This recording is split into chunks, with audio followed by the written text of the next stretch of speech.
राम राम जी मित्रों, अध्याय 3 में भगवान श्री कृष्ण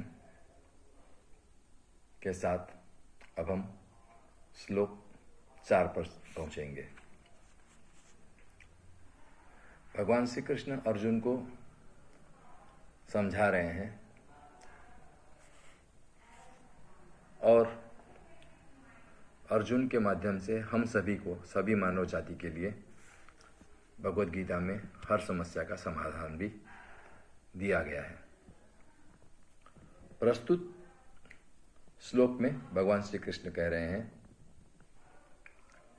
पुरुषः न कर्मणाम अनारंभात नैष्कर्यम नैष्कर्म्यम अश्नुते च न संन्यसनात् एव सिद्धिम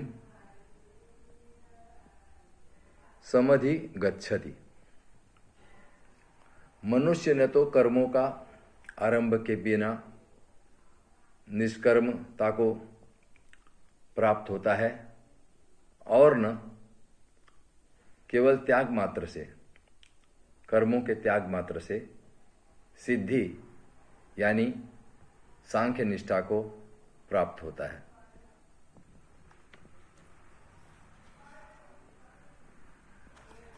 यहां पर एक बार फिर भगवान श्री कृष्ण कह रहे हैं कि कर्म के त्याग से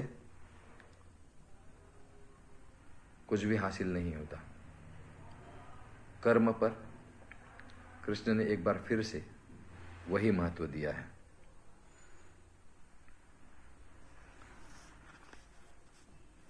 अगले श्लोक नंबर 5 में भगवान श्री कृष्ण कहते हैं, न हि कश्चित् क्षणम अपि जातु तिष्ठति अकर्मकृत कार्यते हि अवशः कर्म सर्वः प्रकृतिजयः गुणैः।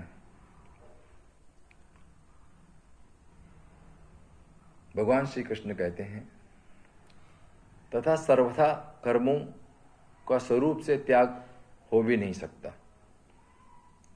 उनका कहना है कि मानव संरचना इस तरह की है कि कर्मों का त्याग असंभव है। निसंदेह कोई भी मनुष्य किसी भी काल में क्षण मात्र भी प्रकृति जनित गुणों द्वारा बिना कर्म किए नहीं रहता, क्योंकि परवश हुआ कर्म करने के लिए बाध्य किया जाता है।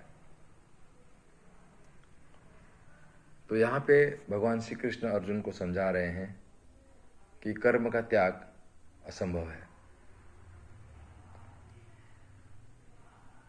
अगले श्लोक में भगवान श्री कृष्ण कहते हैं, कर्मेंद्रियाणि संयम्य यह आस्ते मनसा स्मरन् इंद्रियार्थान् विमूढ़ात्मा मिथ्याचारः सह उच्यते।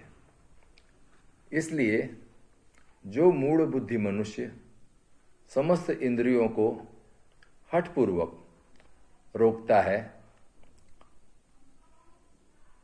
मन से इंद्रियों के विषयों का चिंतन करता रहता है, वह मिथ्याचारी कहा जाता है। यहाँ पे भगवान श्री कृष्ण कह रहे हैं कि कर्म को आप हठपूर्वक कर भी लेते हैं, लेकिन वो मन से नहीं किया हो या मन से कुछ और विचार कर रहे हैं आप, तो आप मिथ्याचारी ही कहलाएंगे। आपको सत्कर्म करने की प्रेरणा यहाँ पे भगवान श्री कृष्ण दे रहे हैं। तो ये समझ लेना बहुत ही आवश्यक है कि भगवान श्री कृष्ण सत्कर्म की बात कर रहे हैं कि आपको जो कर्म भी करने हैं वो सत्कर्म होना चाहिए।